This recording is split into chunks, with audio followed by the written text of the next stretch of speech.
What's up, NZers? Hi! And welcome back to another family reaction video. Today we're going to be checking out something quite interesting. 7 outdoor objects I never saw before moving to America. Okay. So I can't think of... I can think of one. What? It would be something to do with ice. I know. Fire hydrant. Yeah, because that was in the thumbnail. Yeah. She thinks she's smart. Yeah. Fire hydrant. And I wonder if we're going to see any that we see here commonly. Yeah. That he didn't see in Britain. Right. Before he moved to America. Anyway, let's check it out. Hello, I'm Lawrence and I'm on a quest to uncover all of the memos that Britain and America... Hello, I'm Lawrence and I'm on a quest to uncover all of the memos that Britain and America lost in the pond. And speaking of lost, I'm starting to lose my marbles being in quarantine so long. And being here for now, I think it's 8 days, I've been giving some thought to some of the things that I miss about the outside world. And, you know, I'm not just talking about sort of fast food joints that are different in both countries, but sort of just really random mundane objects. You know, like a wheelbarrow, for example. I'm not suggesting we don't have wheelbarrows in England. That's an example of a mundane object. And I want to talk about specifically 7 of those objects that I hadn't seen until I moved to America. I love his voice. Steel water towers. I'm really longing for those water We don't have them here. Steel water towers specifically, because we do have water towers in Britain, but they're concrete and look really brutalist. And like We don't have towers. Nothing. In America, all across the country, they have these kind of water towers that are they're in the middle of nowhere usually, and they're made of steel, and on the facade of them, they have the name of the town, and it's usually something like Snakesville. And you never see anybody near them or in them. I don't know what they'd be doing in them, perhaps replenishing the water. I don't know how water towers work. Neither. I just know that America has a lot of them, and you see them when you're on the highway, motorway, just like our next entry. Highway billboards. Yes, highway-based billboards. Who would have thought? I certainly didn't have until I moved to the United States. A little bit, and that's because we don't really have on the side of Britain. buildings. We do have them in city centres, Yeah. but you're not going to find them on the side of the road. No, we don't. You know, because it's distracting, especially when it says something, you know, profound like Jesus has risen. You're going to take notice of that and, you know, crash into the car in front of you. And if you don't have insurance, then you are screwed. Ironically, a lot of the billboards are for insurance, so at least you know who to call. I joked a moment ago about the kinds of things you might see on American highway billboards, but the truth is, anyone can really get an ad on those things. They often say, advertise here if there's nothing on it. And unless you have A, no heart, and B, a death wish, you also wouldn't want to crash into the back of one of these.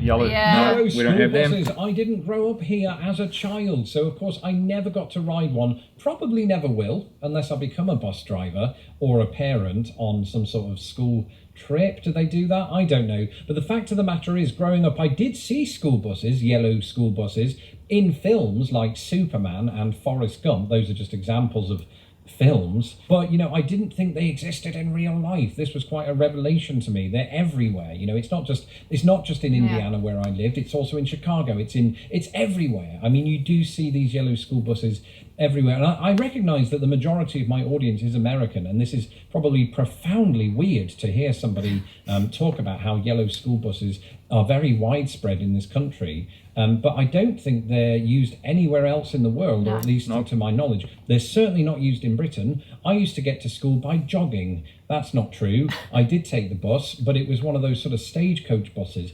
Double-decker, so I got to sit on top, not at the back with the cool kids, you know, at the front actually, and they weren't yellow. And as you can see, I like yellow, and wearing this in solidarity with the school children. I'm not, it's the first thing I found in my wardrobe. I'd be lying if I said that yellow school buses were the only outdoor object that I learned through the films. That also applies to our next entry. White picket fences. White picket fences, We the have like white. of which you see I in grew up with a Beauty white and picket other fence such suburban-based in our films. house. It reminds you had me a of brick American fence. suburbia Picket now that down I've the lived side. here long enough, but for the longest time, you know, it was just part of the sort of movie set for me to make something look very pristine and idyllic and all of that. You'll occasionally see white picket fences here in different parts of Chicago. They're kind of rare, I suppose, but you do tend to see them at houses of families who've really taken care of their garden. Okay, and in Britain we don't have these kind of fences. A lot of our gardens are sort of framed off by brick walls or sometimes just shrubs and bushes and things. That's not a euphemism. and bushes? You'll also see in the US mesh fences, around gardens as well. They're kind of low down, you know, they're just high enough that dogs can jump over them, but never do because they're too stupid. And they seem like they're there to just sort of stop people from breaking in, especially those fences that have beware of the dog on the side. Now, please, America or anyone watching this, don't take this as a green light to think you can go and burgle people's houses in Britain. They still have security measures and fences too. I'm underplaying it, but we don't have white picket fences. We also don't have these. Allow me to clarify, our houses do have mailboxes in the United Kingdom, except our mail doesn't go into a mailbox, it goes into a letterbox, and our mail's called the post. I hope that was clear. And those letterboxes are usually on the front door, right? So letterman or postman, that's Letterman is a chat show host. Postman, post women, post people, right? They have to go right up to the door and become intimate with your house. Not so in the United States, or at least not always. You will have those kind of houses where just in front of their garden or yard, they'll have a mailbox that's sticking on kind of a pole, and there's just this tube, I suppose, a metal tube into which you put things, and then people have to go out and get it. I suppose it does promote exercise, which is needed in these quarantine days.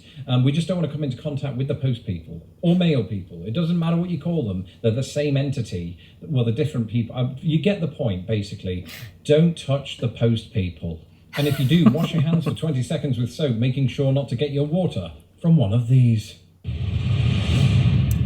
Yes. I'll tell you a story. When I was 19 years old, I was a big gamer. I was well into video games, and one of the video games that I played was a little game called Die Hard with a Vengeance. And you're just swanning around New York City, I think, probably, and you can crash your car into just stuff, right? And one of those stuff was a fire hydrant, a very American-looking fire hydrant that looks like this. Yeah. They're more or less cylindrical, speaking in a pitch that only dogs recognise, and I only describe them as that to differentiate them from fire hydrants in Britain. Fire hydrants in Britain are nowhere near as sexy, and believe me, I didn't think I'd wake up today and say that either. They're just these brutalist-looking square things with an H on them, and no, they're not for landing miniature helicopter. Neither they signify a hospital. I actually don't know what they do. If a fire breaks out in the middle of the road, when does that ever happen? I wouldn't know what to do. Car crash? I don't know how to operate these things, right? Who does?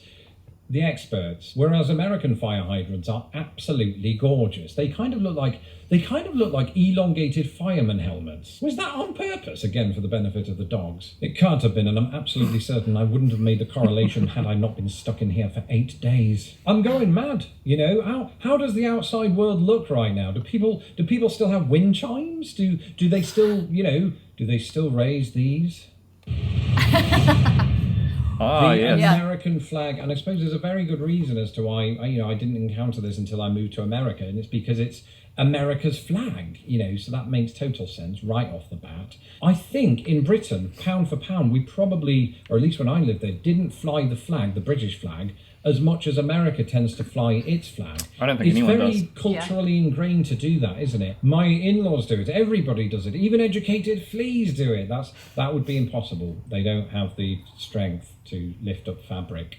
But they're bloody smart, hence being educated. I don't know how I got sidetracked there. But yes, the US flag is absolutely everywhere. Again, this is not just something you'll see in films. And I think there's an understanding that Americans are deeply patriotic.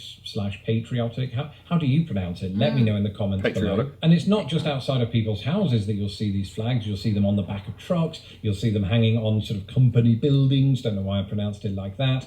And He's just losing his mind. everywhere. I mean, it really is everywhere. Sometimes you'll see absolutely huge American flags, and you can usually see them for about 5 miles away. That way, at least you know what country you're in. And so that's it. 7 outdoor objects I only encountered after moving to America. I just wanted to list those to remind us of what we're missing. I mean, admittedly, we're missing quite a bit more than those things. Don't forget to follow me on Twitter at LostInThePondUS if you want more weird information like this. And don't forget to subscribe to my channel so that my videos don't get lost in the pond.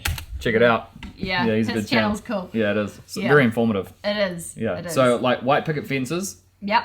And White picket fences, school buses, hydrants. we don't have school flags. buses. No, so Oh, what wait, I we thought you were have, talking about all the lists. No, so what we've got. We have white picket fences. We kind of have don't- billboards on the highway. We've got mailboxes. We sort of do have the billboards. We've got the mailboxes. Yeah. We don't have water towers. No. We have water tanks, we call them, eh? Yeah. And they're Yeah. usually all on hills. Yeah. Because we have a lot of hills, so Yeah. they don't and need to be in a tower. they're like just on the ground. yeah, Yeah. they're not standing on anything. They're just like green plastic. Cylinders. Or even town water, like remember walking up the mount, we went past that massive Yeah, true. Concrete cylinders. Oh, at the cylinder. botanical gardens. Yeah, Remember, there's another the one. Massive, They're True. massive, they're yeah. massive, just Yeah. circles. Up on the hills. They're like tanks. Yeah. And they just, they're ground level.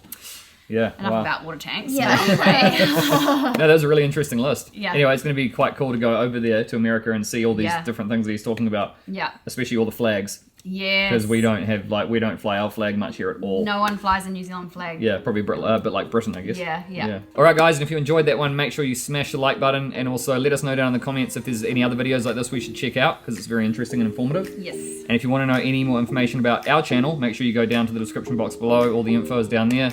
And we love you guys, and we'll see you in the next one. Bye.